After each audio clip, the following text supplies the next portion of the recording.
Good morning students, Vidya Bharati YouTube channel पर आपका स्वागत है। और आज बच्चों अपन पढ़ेंगे संधारित्रों का संयोजन। बच्चों कल अपन ने पढ़ा था श्रेणी क्रम संयोजन और आज अपन पढ़ेंगे बच्चों समांतर क्रम संयोजन। देखिए बच्चों, मैं कल का थोड़ा सा रिपीट करना चाहूँगा क्योंकि अपन ने जो श्रेणी क्रम संयोजन पढ़ा था उसमें तुल्यधारिता का सूत्र आया था बच्चों। श्रेणी क्रम संयोजन में श्रेणी क्रम संयोजन में तुल्यधारिता का सूत्र अपने पास में आया था। क्या आया था? 1/CS = 1/C1 1/C2 1/C3 ... ये था अपना तुल्यधारिता। जो बेटा श्रेणी क्रम संयोजन होती है उसमें अगर किसी भी दो या दो से अधिक संधारित्रों को श्रेणी क्रम में जोड़कर तुल्यधारिता ज्ञात करते हैं तो धारिता अपने को कम प्राप्त होती है। अर्थात अगर मान लीजिए हमारे पास में ज़्यादा धारिता का कोई संधारित्र है और हमें कम धारिता प्राप्त करनी है तो अपन उसको किस में जोड़ देंगे? श्रेणी क्रम संयोजन में जोड़ेंगे। और बच्चों कल अपन ने एक और पढ़ा था इसमें कि n संधारित्र अगर श्रेणी क्रम में जुड़े होते हैं जिनकी धारिता क्या हो? समान, तो उसके लिए जो धारिता का सूत्र आया था वो आया था C/n। ये अपने पास में आया था। और देखिए बच्चों, मैं एक बात और बता देना चाहता हूं, अगर दो या दो से अधिक संधारित्र जिनकी धारिता कुछ भी हो, एनी वन कैपेसिटेंस हो, और अगर मान लीजिए उनमें आवेश का अनुपात निकालना चाहूं मैं तो Q1 अनुपात Q2 अनुपात Q3 = आएगा 1:1:1। देखिए बच्चों, मैंने जब आपको श्रेणी क्रम संयोजन बताया था तो उस टाइम पे मैंने आपको ये बताया था कि बच्चों श्रेणी क्रम संयोजन के अंदर प्रत्येक संधारित्र पर जो आवेश होता है वो समान होता है और विभव डिफरेंट होता है। ओके बच्चों, ये अपन ने बात पढ़ी थी, लेकिन उसके थोड़ा सा अपन ने उसमें नहीं पढ़ा था जो मैं आपको इस टॉपिक के अंदर बता रहा हूं। मान लीजिए बच्चों, अपन क्या है कि अपने श्रेणी क्रम संयोजन में अगर मान लीजिए किसी संधारित्र की प्लेटों के मध्य प्लेटों के समांतर चित्रानुसार इस प्रकार से अपन क्या भर दें? अलग अलग माध्यम भर दें, अलग अलग पराविद्युतांक का माध्यम भर दें, तो उनकी तुल्यधारिता किस प्रकार से ज्ञात करेंगे वो अपन इसके अंदर पढ़ेंगे। देखिए बच्चों, मैंने इधर तो एक भर दिया और इधर मैंने दूसरा माध्यम भर दिया। देखिए इस माध्यम में मैंने अलग कलर से मैं थोड़ा डिफरेंट होके बता देता हूं। ये मैंने अलग माध्यम भर दिया है, इसमें मैंने क्या कर दिया बच्चों? अलग माध्यम भर दिया है, और इसमें बच्चों मैंने क्या कर दिया? अलग माध्यम भर दिया है। अलग अलग माध्यम अपन क्या कर दिए? इन प्लेटों के मध्य भर दिए हैं, प्लेटों के समांतर। इसकी मोटाई T1 है, इसकी मोटाई T2 और इसकी मोटाई T3 है। ये संधारित्र की प्लेटें हैं, अपन ने उसमें अलग अलग प्लेटें रख दी, अलग अलग विभिन्न माध्यम की विभिन्न प्लेटें रख दी है इस चित्रानुसार। ये इसकी मेन प्लेट है A और B, ये इसकी मेन प्लेट है, और इसके अंदर अलग अलग मोटाई की अपन ने क्या भर दी? अलग अलग पराविद्युतांक की मोटाई की रख दी। इसकी ε1 है, इसकी ε2, इसकी ε3। अब इस केस के अंदर अपने को ज्ञात करना है तुल्य धारिता। तो जब कभी भी अलग अलग विभिन्न मोटाई की और विभिन्न पराविद्युतांक की प्लेटें किसी समांतर प्लेट संधारित्र में प्लेटों के समांतर रख दिया जाए तो इसको अपन श्रेणी क्रम में जुड़ा हुआ मान सकते हैं। ये एक प्लेट हो गई बच्चों, ये दूसरी प्लेट हो गई, और ये तीसरी प्लेट हो गई। ऐसे अपन क्या कर सकते हैं बच्चों? अलग अलग रख सकते हैं। इसमें मैंने εr1 रख दिया, इसकी चौड़ाई T1 है, इसकी εr2 रख दिया, इसकी चौड़ाई T2 है, इसकी εr R3 पेराविद्युतांक और इसकी मोटाई T3 है। ये अलग अलग मोटाई की अपन ने इसमें क्या कर दी। अब अपन क्या कर लिए बच्चों, इसकी तुल्यधारिता ज्ञात करना चाहते हैं। अब कैसे ज्ञात करेंगे, अपने पास में इसका फॉर्मूला किस प्रकार से निकालते हैं वो देखिए।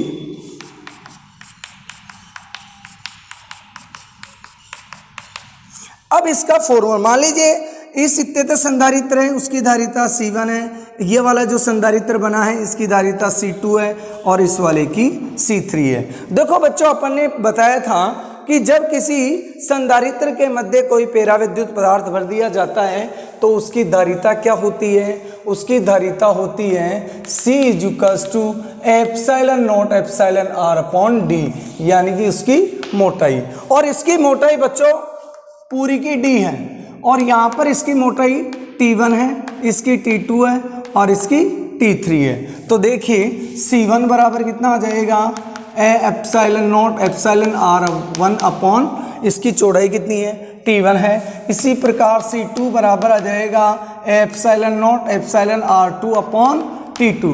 देखिए प्लेटों का क्षेत्रफल समान रहेगा लेकिन इनकी मोटाइयाँ, जो प्लेटों की दूरियां हैं वो अलग अलग हो जाएगी। और C3 बराबर हो जाएगा ε0 ε r3/T3। देखिए बच्चों, मैंने आपको बताया कि जब प्लेटों के समांतर अगर कोई पेराविद्युत पदार्थ इसमें भरा हुआ है तो इसको श्रेणी क्रम में जुड़ा हुआ मानेंगे। और जब श्रेणी क्रम में अपन जुड़ा हुआ मान लेते हैं तो इसकी तुल्यधारिता क्या होगी, ए बी के मध्य तुल्यधारिता, और तुल्यधारिता हो जाएगी 1/c = 1/c1 1/c2 1/c3। Okay बच्चों, अब मैं यहाँ पे C1 की वैल्यू पुट कर देना चाहता हूँ तो आ जाएगा 1/ε0 ε r1/T1 ε0 ε r2/T2 और यहाँ पर आ जाएगा 1/ε0 ε r2/T3। इस प्रकार से अपन ने क्या कर दिया। अब इसको मैं लिख सकता हूँ बच्चों, क्या ये नीचे वाला टर्म कहाँ चला जाएगा, ऊपर चला जाएगा और नीचे से क्या कॉमन आ जाएगा, ε0 कॉमन आ जाएगा। तो 1/c = हो जाएगा कितना, ये T1 ऊपर चल जाएगा तो नीचे बच जाएगा ε0 r1 और ये T2 ऊपर चल गया ε0 ε r2 और ये T3 भी ऊपर चला गया ε0 ε r3। और अब मैं मान लीजिए क्या करना चाहता हूँ, इसमें से कॉमन लेना चाहता हूँ। 1/ε0 कॉमन आ गया तो अंदर बच जाएगा T1/ε r1 T2/ε r2 और T3/ε r3। अब मैं C निकालना चाहता हूँ तो इसको ऊपर ले जाऊँगा, इसको भी ऊपर ले जाऊँगा और ये वाला टर्म कहाँ जाएगा, नीचे आ जाएगा। ओके बच्चों, तो C बराबर आ जाएगा ε0 T1/ε r1 T2/ε r2 और T3/ε r3। इस प्रकार से अगर मान लीजिए किसी भी संधारित्र के अंदर प्लेटों के मध्य अलग अलग पेराविद्युतांक तथा अलग अलग मोटाई की विभिन्न पट्टियां अगर इन प्लेटों के समांतर रख दिया जाए तो उसकी तुल्यधारिता इस वाले फॉर्मूले से अपन ज्ञात कर सकते हैं। मैंने इसको डिफरेंट कलर में भी कर दिया है। ओके बच्चों, आप इसका स्क्रीनशॉट भी ले सकते हैं। अगर आपने स्क्रीनशॉट ले लिया हो तो मैं इसको क्या कर देता हूँ, साफ कर देता हूँ। देखिए कैसे इसको साफ करते हैं। ओके बच्चों, तो देखिए ये वेरी मोस्ट इंपॉर्टेंट है, इसका एग्जाम्पल भी आपको, इसका क्वेश्चन भी आपको आपकी बुक में मिल जाएगा। तो चलते हैं अब अपने नेक्स्ट टॉपिक पर, श्रेणी क्रम संयोजन, संधारित्रों का श्रेणी क्रम संयोजन। बच्चों क्या पढ़ेंगे अपन, संधारित्रों का नंबर 2 समांतर क्रम संयोजन, क्योंकि श्रेणी क्रम संयोजन तो अपन समांतर क्रम संयोजन, संधारित्रों का समांतर क्रम संयोजन, क्योंकि अपन श्रेणी क्रम संयोजन अपन क्या कर चुके हैं, पहले पढ़ चुके हैं। ओके बच्चों, ध्यान दीजिएगा इसके ऊपर। समांतर क्रम संयोजन कैसे अपन पढ़ेंगे। ये मान लीजिए अपने पास में 3 संधारित्र हैं।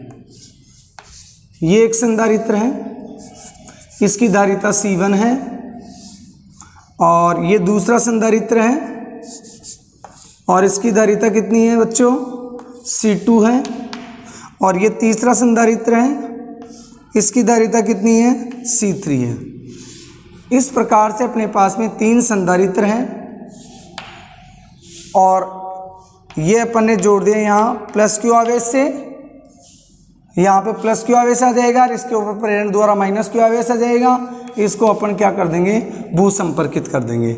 ओके बच्चों, इसकी धारिता है C1, इसकी धारिता C2, इसकी धारिता C3। यहाँ पर बच्चों कौन सा आवेश रहेगा, यहाँ पे रहेगा प्लस आवेश, और यहाँ पर कौन सा आवेश रहेगा, माइनस आवेश। यहाँ पर प्लस आवेश और यहाँ पर माइनस आवेश, यहाँ पर प्लस आवेश और यहाँ पर माइनस आवेश। देखिए बच्चों, जब इसको प्लस आवेश दिया जाता है तो ये प्लस आवेश आकर यहाँ पर क्या हो जाता है, इसको प्लस कर देता है, इसको प्लस कर देता है, इसको प्लस कर देता है। यहाँ से बच्चों क्यू आवेश आएगा, यहाँ से तो कितना आवेश आएगा, क्यू आवेश आएगा, लेकिन इस बिंदु पर आकर वो 3 भागों में डिवाइड हो जाएगा। यहाँ पर आवेश Q1 है, इस पर Q2 है, इस पर Q3 है, और इसका विभव क्या रहेगा बच्चों, समान रहेगा विभव। देखिए जब इसको प्लस आवेश यहाँ पे दिया जाता है तो प्रेरण के कारण ये क्या हो जाती है बच्चों, माइनस आवेशित हो जाती है। ये वाली प्लेट, दूसरी वाली प्लेट क्या हो जाती है, माइनस आवेशित हो जाती है। और बच्चों यहाँ पर क्या हो जाता है, प्लस आवेश आ जाता है प्रेरण के कारण।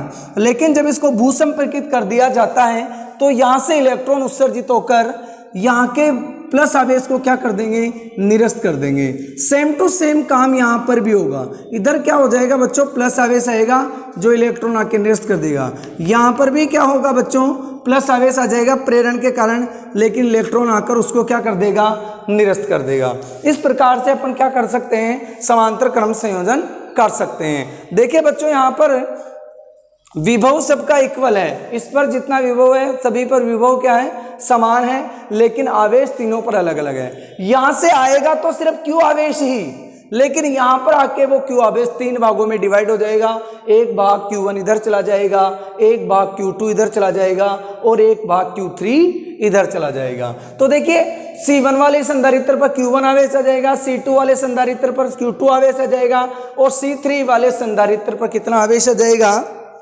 यहाँ पर Q3 आवेश आ जाएगा। ओके बच्चों, ये आपको समझ में आ गया होगा। अब मैं आपको बता देता हूँ कि बच्चों ये जो अपन ने यहाँ संधारित्र जोड़ा है, समांतर क्रम संयोजन किया है, तो ये होता क्या है। तो देखिए 2 या 2 से अधिक संधारित्रों की प्रथम प्लेट को एक स्थान पर एक स्थान पर तथा दूसरी प्लेट को एक साथ दूसरे स्थान पर चित्रानुसार जोड़ दिया जाता है, तो उसे कौन सा संयोजन कहते हैं, समांतर क्रम संयोजन कहते हैं। अब इसकी निकालेंगे बच्चों अपन तुल्य धारिता। तो देखो बच्चों, यहां पर अपन ने क्या दिया, इसको कुल आवेश दिया। तो देखिए दिया गया कुल आवेश कितना है, कुल आवेश है अपने पास में Q = Q1, Q2 and Q3। ये अपन ने तीनों आवेशों को यहां पे जोड़ दिया। देखिए बच्चों, we know that C बराबर होता है या Q/V बराबर होता है C, तो Q बराबर हो जाएगा CV। ओके, इसी प्रकार मैं लिख सकता हूं, इसी प्रकार Q1 बराबर C1V। देखिए V क्या है, कॉमन है, V सभी का इक्वल है, तो मैंने V लिख दिया यहाँ पे। Q2 बराबर C2V और Q3 = C3V। That is equation number 2 and that is equation number 1। देखिए बच्चों, यदि समांतर क्रम में तुल्य धारिता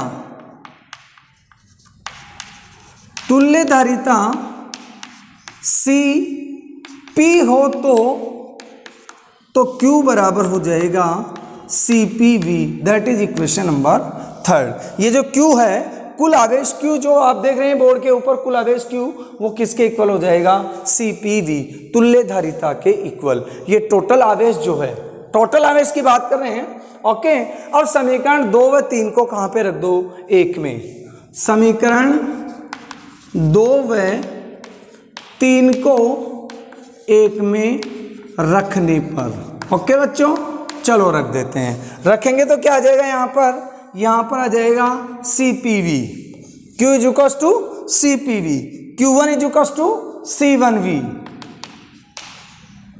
plus Q2 is equal to C2V और Q3 is equal to C3V। देखिए बच्चों, इसमें कॉमन क्या आ गया? यहाँ पे कॉमन आ गया अपने पास में V कॉमन आ गया, तो C1, C2 एंड C3 यहाँ पे आ जाएगा। That is cancel out from each other, और अपने पास में तुल्य धारिता आ जाएगी। कितनी? तुल्य धारिता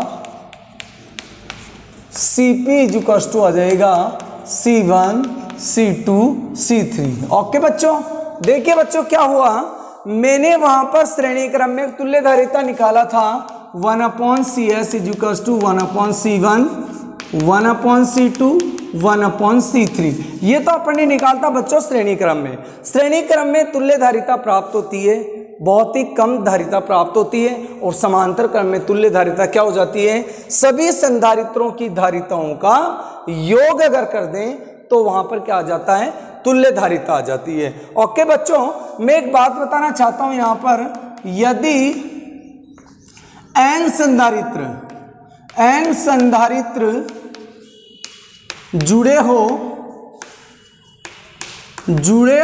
तो CP बराबर आ जाएगा C1 plus C2 dot dot plus Cn। इस प्रकार से n संधारित्र जुड़े हो तो सभी संधारित्रों की धारिताओं का योग कर देंगे तो अपने पास में तुल्य धारिता आ जाएगी। ओके बच्चों, इस प्रकार से अपन इसको सॉल्व कर सकते हैं। अपने पास में कोई क्वेश्चन हो तो उसको भी अपन सॉल्व कर सकते हैं। अब आप इसका स्क्रीनशॉट ले लीजिए ताकि मैं इसको साफ कर देता हूं। जल्दी से आप स्क्रीनशॉट ले लीजिए, फिर इसको अपन क्या कर देते हैं बच्चों? साफ कर देते हैं। ओके, तो देखो कैसे इसको करेंगे। अब आते हैं बच्चों अपन स्पेशल पॉइंट पर। स्पेशल पॉइंट क्या है इसका? स्पेशल पॉइंट है बच्चों कि यदि n समान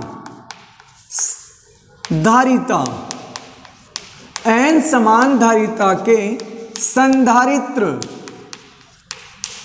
n संधारित्र है और उनकी धारिताएं क्या है? समान है, श्रेणी क्रम में जुड़े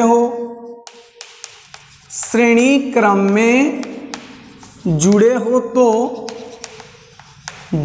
तो CP बराबर आ जाएगा। देखिए यहां पर इस वाले सूत्र से C1, C2, C3 सारे क्या है? C है, तो यहां पे C कर दिया, यहां पे C कर दिया, डॉट डॉट n तक C। ओके बच्चों, अब अगर मान लीजिए मैं इसको लिखना चाहूं तो क्या आ जाएगा? NC आ जाएगा। ओके, अर्थात जितने संधारित्र दे रखे हैं उनको, उसकी धारिता को संधारित्रों की संख्या से मल्टीप्लाई कर देंगे तो क्या आ जाएगा? अपने पास में तुल्य धारिता आ जाएगी। फॉर एग्जाम्पल मेरे पास में ये संधारित्र दे रखे हैं, कुछ संधारित्र दे रखे हैं। ये फॉर एग्जाम्पल है, ये एग्जाम्पल दैट इज, ये सारे अपन को किस क्रम में दे रखे हैं? समांतर क्रम में दे रखे हैं। अब इसकी मान लीजिए अपने पास में तुल्य धारिता पूछ रहा है, अपने को क्या पूछता है? तुल्य धारिता पूछता है। इसकी भी 2 माइक्रोफेरेड है, इसकी भी 2 माइक्रोफेरेड है, इसकी भी 2 माइक्रोफेरेड है, और ये भी 2 माइक्रोफेरेड है, और ये भी 2 माइक्रोफेरेड है। तो AB के मध्य तुल्य धारिता ज्ञात कीजिए।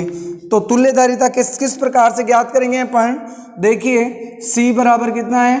2 माइक्रोफेरेड, तो CP बराबर होता है NC, और n बराबर कितना है बच्चों? यहाँ पे 1 2 3 4 5, n बराबर 5 है तो Cp बराबर 5 × 2 बराबर 5 दूनी 10 माइक्रोफेरेड इसकी धारिता आ जाएगी। तो इस प्रकार से अगर मान लीजिए n संधारित्र किस क्रम में जुड़े हुए हैं, समांतर क्रम में जुड़े हैं, तो उसके अपन तुल्य धारिता भी ज्ञात कर सकते हैं। बच्चों दूसरी बात देखिए, अपन क्या कर देते हैं कि ये जब संधारित्र जुड़े होते हैं तो सभी का अपन क्या कर लेते हैं, योग कर लेते हैं। अब एक बात और आती है कि अगर मान लीजिए 2 या 2 से अधिक संधारित्र जो है समांतर क्रम में जुड़े हैं तो उनके विभवों का अनुपात क्या होगा, उनके विभवों का अनुपात आएगा बच्चों V1 अनुपात V2 अनुपात V3 बराबर हो जाएगा 1:1:1 डॉट डॉट डॉट।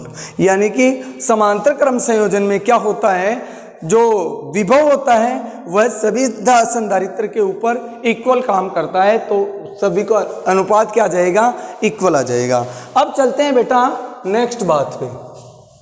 अगर मान लीजिए पहली बात आपको बता दें कि बच्चों ये समांतर क्रम संयोजन का यूज क्यों लेते हैं। अगर मान लीजिए अपने पास में बहुत ही कम धारिता के संधारित्र दे रखे हैं और अपने को एक अधिक धारिता का संधारित्र की आवश्यकता है, तो उस स्थान पर अपन क्या करेंगे, दिए गए संधारित्रों को समांतर क्रम में जोड़ देंगे ताकि उनकी धारिता बढ़ जाए।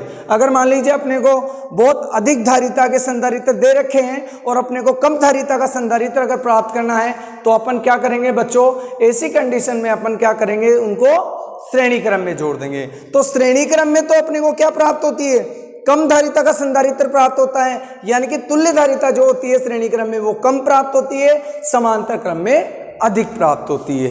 अब आते हैं बेटा नेक्स्ट बात पे। अगर मान लीजिए किसी संधारित्र में प्लेटों के समांतर न देकर प्लेटों के कैसे दे रखा है, लंबवत दे रखा है, ऐसे अलग अलग धारिता की अलग अलग पेराविद्युतांक का कोई पदार्थ भरा हुआ है। यहां पर यह अलग है, यहां पर अलग धारिता का है,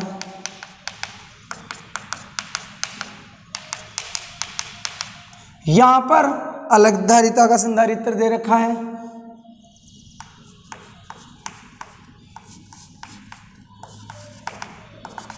अगर मान लीजिए अपने किसी जो संधारित्र है उसकी प्लेटों के मध्य अपन ने क्या भर दिया, प्लेटों के लंबवत अलग अलग पेराविद्युतांक के पदार्थ भर दिया, that is εr1, that is εr2, that is εr3, और यहाँ पर इसकी क्या हो गई, डी इक्वल हो गई। तो देखिए यहाँ पर क्या होगा बच्चों, यहाँ पर जो एरिया है वो भी इसका इक्वल होगा, वो अलग अलग होगा, तो इसकी जो तुल्य धारिता आएगी वो अपन कैसे मान लेंगे, इसको समांतर क्रम में जुड़ा हुआ मान सकते हैं। ये हो गया, एक ये हो गया और एक ये हो गया। इस प्रकार से अपन क्या करते सकते हैं, इसको समांतर क्रम में जुड़ा हुआ मान सकते हैं और इसकी तुल्य धारिता अपन ज्ञात कर सकते हैं। ये C1 है εr1, ये C2 हो गया εr2 और ये C3 हो गया εr3, और इसकी जो तुल्य धारिता हो जाएगी C1 + C2 + C3, यानी कि C1 की वैल्यू अपन फाइंड कर सकते हैं ε0 εr1/d, और यहाँ पर क्या हो जाएगा बच्चों a ε0 εr2/d, और यहाँ पर हो जाएगा C3 ये हो गया C1 के लिए, ये हो गया C2 के लिए ε0 εr2/d, और यहाँ पर C3 = ε0 εr3/d। इस प्रकार से अपन दोनों की सभी की वैल्यू यहाँ पे पुट करके निकाल सकते हैं। आप इसका स्क्रीनशॉट भी ले सकते हैं, ये मैंने आपको होमवर्क के लिए दे दिया है, आप इसको कर सकते हैं समांतर क्रम में जुड़ा हुआ मानकर। अब आते हैं बच्चों अपन नेक्स्ट एक क्वेश्चन पे। ये अपन ने देखिए समांतर क्रम पढ़ा है, श्रेणी क्रम पढ़ा है, तो इसके कुछ अपन क्वेश्चंस कर लेते हैं आज, फिर अपन कल नेक्स्ट टॉपिक पढ़ेंगे। नेक्स्ट टॉपिक क्या है देखो, पहले मैं आपको कुछ इसके क्वेश्चंस बताऊंगा, उसके बाद में आप इसको सॉल्व करेंगे। देखो एक क्वेश्चन है बेटा अपने पास में, चित्रानुसार कोई संधारित्र जुड़े हुए हैं। ऐसे अपने पास में क्या है, कोई चित्रानुसार संधारित्रों का संयोजन किया हुआ है।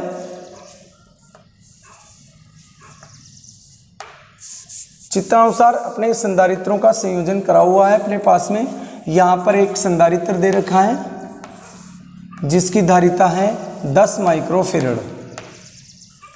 यहां पर एक संधारित्र दे रखा है जिसकी धारिता है 10 माइक्रोफेरड, और यहाँ पर जो संधारित्र है उसकी 20 माइक्रोफेरड, और यहाँ पर एक संधारित्र दे रखा है उसकी ये 30 माइक्रोफेरड।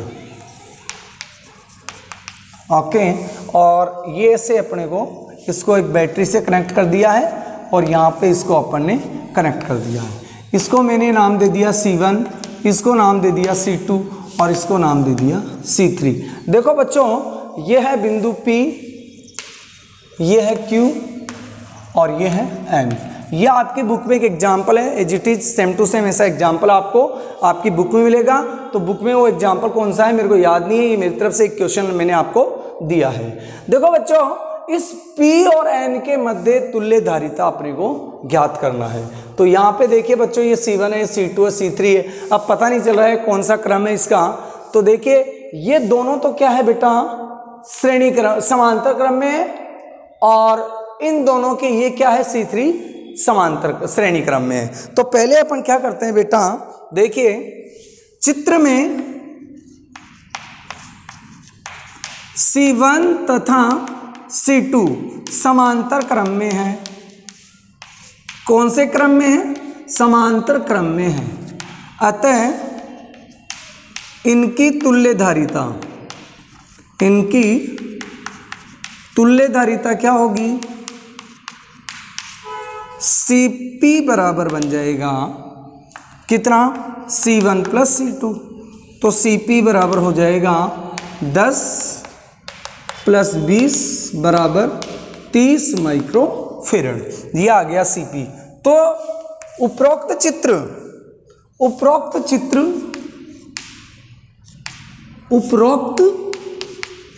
चित्र निम्न प्रकार बना सकते हैं, निम्न प्रकार बना सकते हैं। कैसे बना सकते हैं, देखिए अब इन दोनों को अपन एक जगह करके अपन ने क्या बना दिया, चित्र इस प्रकार से बना दिया।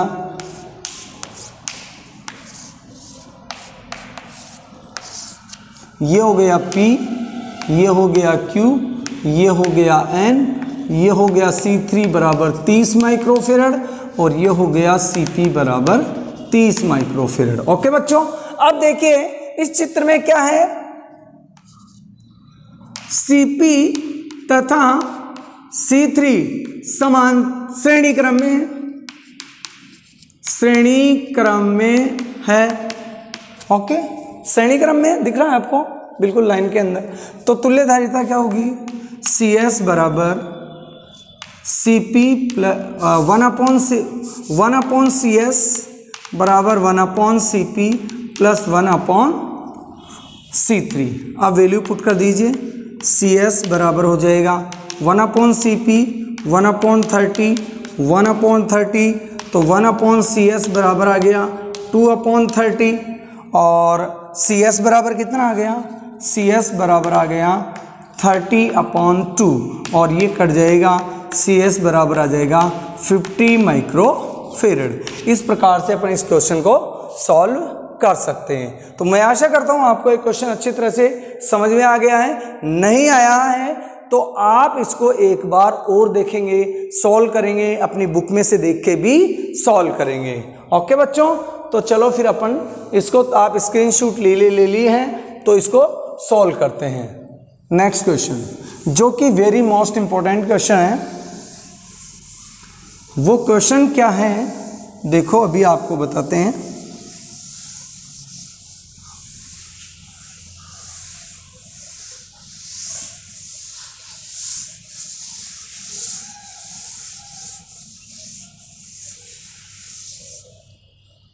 अगर मान लीजिए बच्चों अपने पास में एक ऐसा सर्किट दे रखा है, वो आपकी बुक में भी है, कई बच्चे इसको बहुत बार मेरे से पूछते भी रहते हैं। ऐसे फिर एक यहाँ पे दे रखा है, ये सभी समान संधारित्र हैं। एक संधारित्र यहाँ पे कनेक्ट कर दिया है,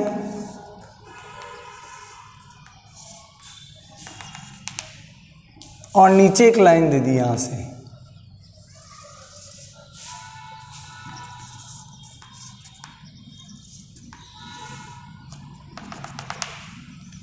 एक संधारित्र यहाँ पे कनेक्ट कर दिया है, एक संधारित्र को यहाँ पे कनेक्ट कर दिया है, एक संधारित्र को यहाँ पे कनेक्ट कर दिया है। और बेटा ऐसे अनंत तक है। कहाँ तक है? अनंत तक है। इसकी धारिता C, इसकी भी C, इसकी भी C, ये A और ये B। आपकी बुक में एक एग्जाम्पल मिल जाएगा आपको। ये अनंत तक है, इसे आगे तक, और ये भी क्या है बच्चों? अनंत तक है। आगे बिल्कुल इनफाइनाइट तक है इसमें जितना भी है।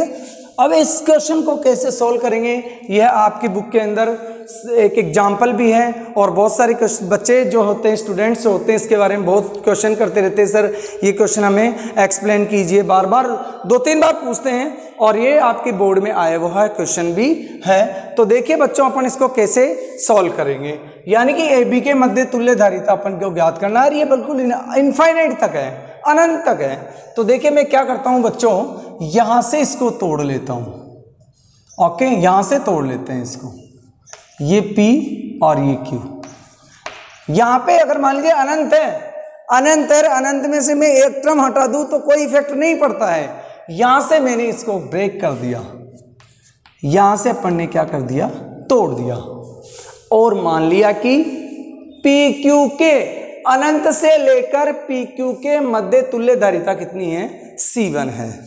और देखिए जितना PQ के मध्य तुल्य धारिता है उतनी ही तुल्य धारिता के किसके मध्य है? AB के मध्य है। तो देखिए पहले मैं मान लेता हूं, माना AB के मध्य तुल्य धारिता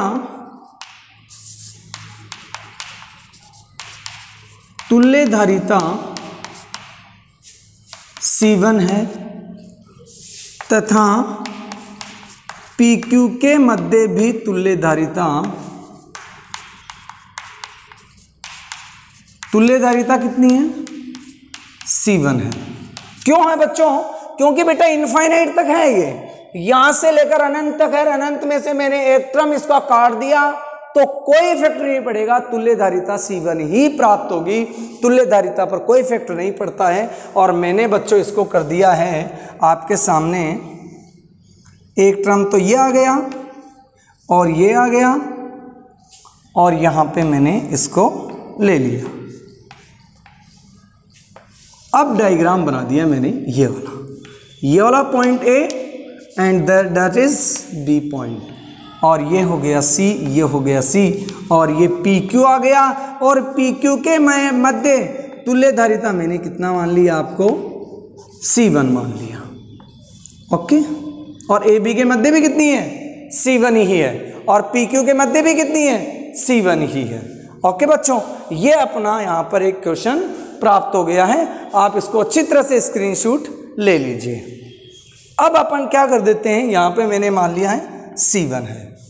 तो देखिए बच्चों, AB के मध्य तुल्य धारिता, मैं थोड़ा सा एक काम करता हूं बेटा, ये श्रेणी क्रम में है, और श्रेणी क्रम का एक सूत्र होता है 1/CS = 1/C1 1/C2। यहाँ पे दो ही श्रेणी क्रम में, जो इसमें आएगा वो ही इसमें जाएगा। ये दोनों श्रेणी क्रम में जुड़े हैं। अगर मैं यहाँ से काट के इसको सीधा कर दूं, यहाँ से अगर मैं काट के इसको क्या कर दूं? सीधा कर दूं, तो ऐसा प्राप्त होगा अपने को, श्रेणी क्रम में ही प्राप्त होगा ना।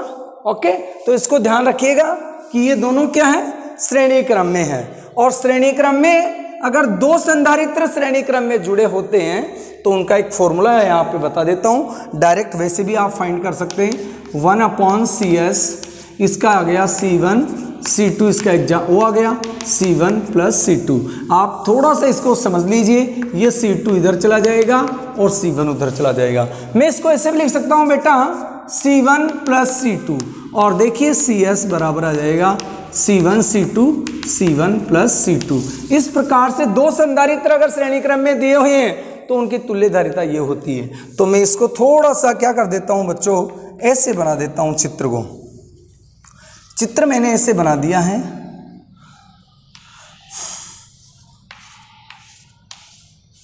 ऐसे मैंने इस चित्र को बना दिया है। ये हो गया ए, ये हो गया बी, और यहाँ पे मैंने एक संधारित्र दे दिया, इसलिए नाम है सी, और ये है सी एस। ओके, तो सी एस क्या होगा, सी एस क्या होगा, यहाँ पे सी एस होगा अपना, यहां पर भी अनंत है, यहां पर भी अनंत है, और सी एस कितना होगा अपना, देखिए ये दोनों C तथा C1 समांतर क्रम में है, तो सी एस बराबर हो जाएगा C प्लस C1, ओ सॉरी अभी अपन ने निकाला था कितना, सी एस बराबर C1 plus C2 C1 C2। Okay, अगर नहीं आपको पता है तो मैं दोबारा आपको इसमें समझा देता हूं। अगर दो संधारित्र किस कौन से क्रम में जुड़े हुए हैं, समांतर श्रेणी क्रम में, तो हो जाएगा 1/C1 1/C2 और 1/CS बराबर आ जाएगा C1 C2 C1 plus C2। तो CS बराबर आ जाएगा C1 C2 C1 plus C2। Okay बच्चों, यहाँ पर C1 कितना है C और C2 कितना है C1, तो यहाँ पे मैं लिख सकता हूँ कितना, C1C upon C1 plus C, ये आ गया CS की वैल्यू। ओके बच्चों, CS की वैल्यू आ गई है। कोई गलती हो तो मेरे को फिर दोबारा बता दीजिए, आप नहीं आ रहा है तो ये, अगर ये समझ नहीं आया तो मैं एक बार यहाँ पे समझा देता हूँ आपके फ्रंट पे, कि जब मान लीजिए कोई दो संधारित्र हैं और वो कौन से क्रम में, श्रेणी क्रम में जुड़ा है, तो CS बराबर आ जाएगा, इसका लघुत्तम लेंगे C1 C2 और यहाँ पर C1 प्लस C2, तो CS बराबर C1 C2 और C1 प्लस C2। अब देखिए बच्चों ये निकाल लिया मैंने।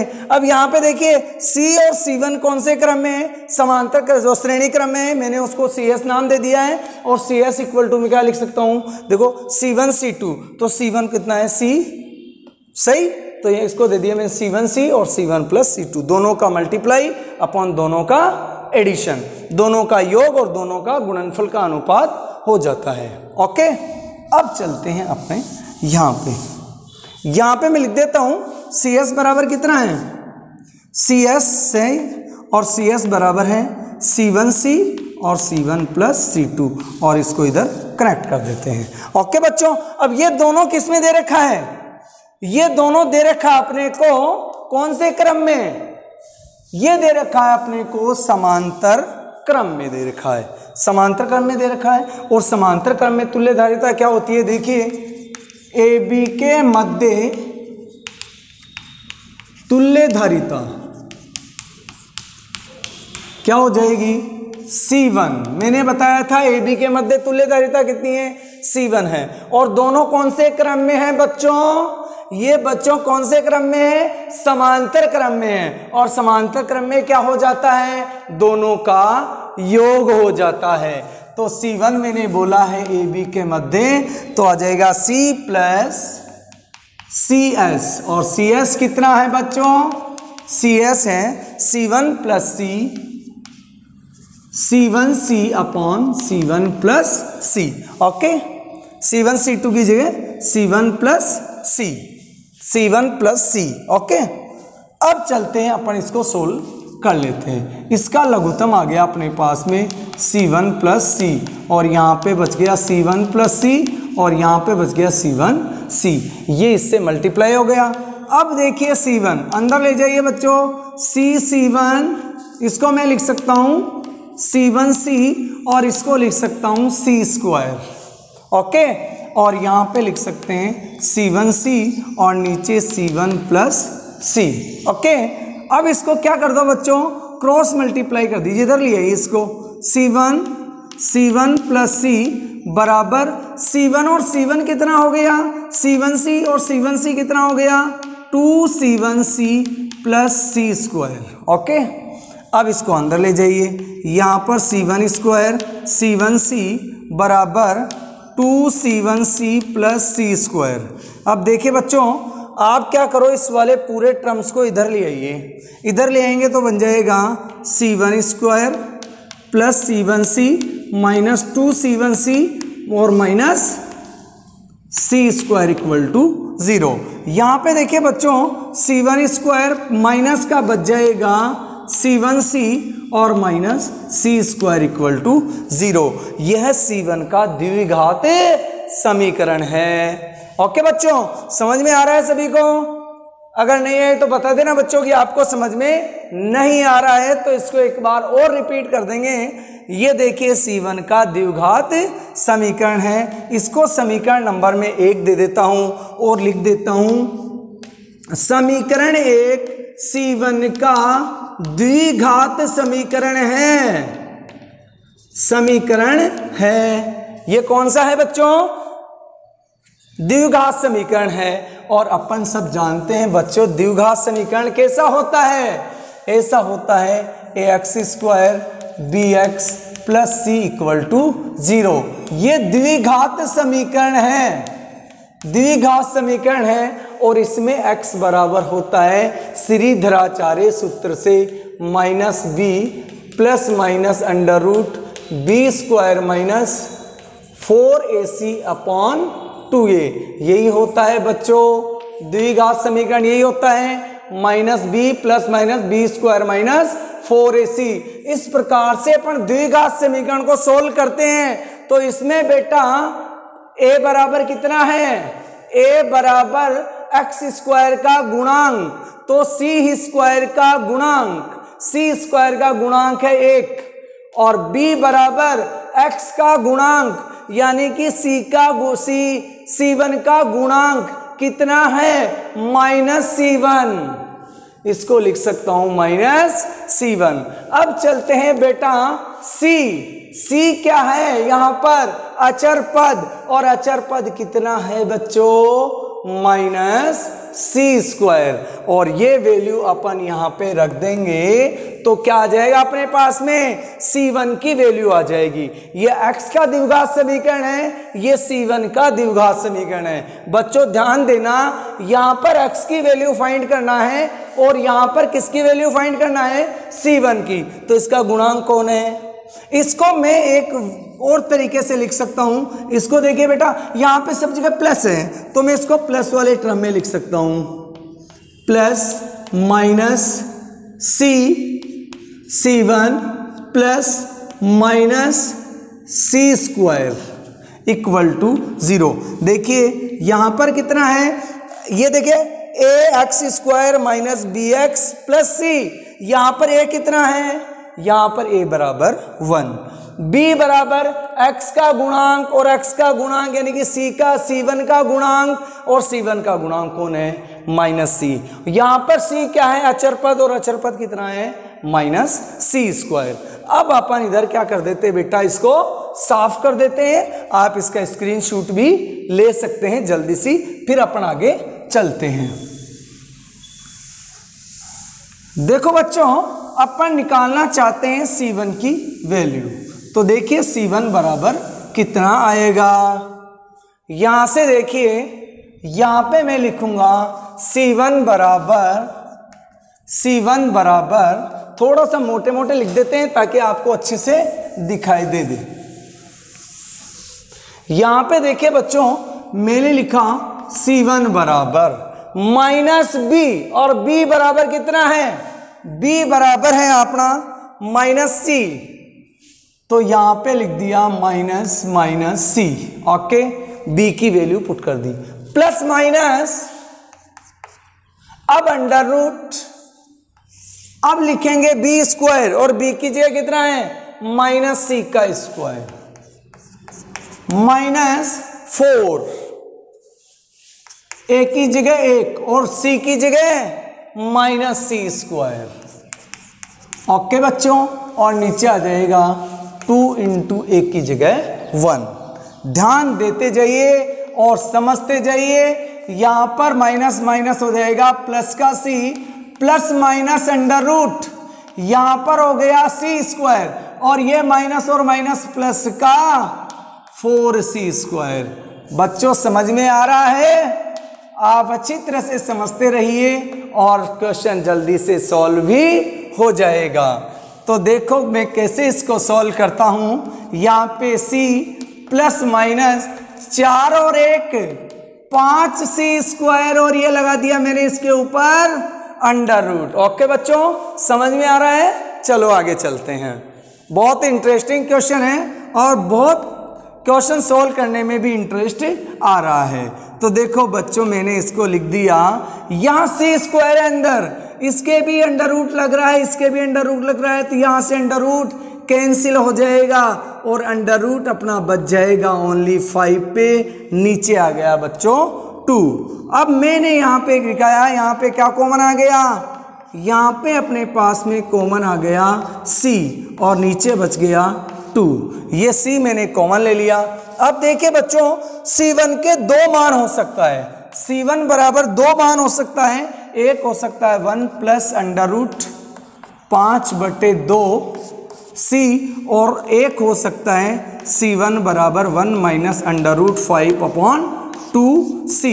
लेकिन बच्चों ये अपना जो वैल्यू है वह नेगेटिव प्राप्त हो रहा है। यहां पर क्या प्राप्त हो रहा है, c1 नेगेटिव प्राप्त हो रहा है, बट जो धारिता होती है, धारिता हमेशा धनात्मक होती है, धनात्मक होती है। अतः c1 बराबर कितना हो जाएगा, ये रहेगा अपना आंसर। ओके बच्चों, मैं आशा करता हूँ मेरा आज का टॉपिक आपको अच्छी तरह से समझ में आ गया होगा। अगर नहीं समझ में आया है तो एग्जाम्पल को 1-2 बार सोल्व कीजिए। ओके स्टूडेंट्स, आज के लिए इतना ही काफ़ी है। अगर आप हमारे चैनल पर नए हैं तो चैनल को सब्सक्राइब कीजिए, वीडियो को लाइक कीजिए, शेयर कीजिए, कमेंट कीजिए, और आप कमेंट करते रहेंगे तो हमारा हौसला अफजाई ज़्यादा होता रहेगा। तो वीडियो पे कमेंट और लाइक ज़रूर कीजिए ताकि हम आपको और भी ज़्यादा एनर्जी से हम पढ़ा सके, हमारा हौसला ज़्यादा से ज़्यादा अफजाई हो, हम आपको ज़्यादा से ज़्यादा नॉलेज दे सके, बेटर से बेटर क्वालिटी दे सकें। Okay, thank you, have a nice day.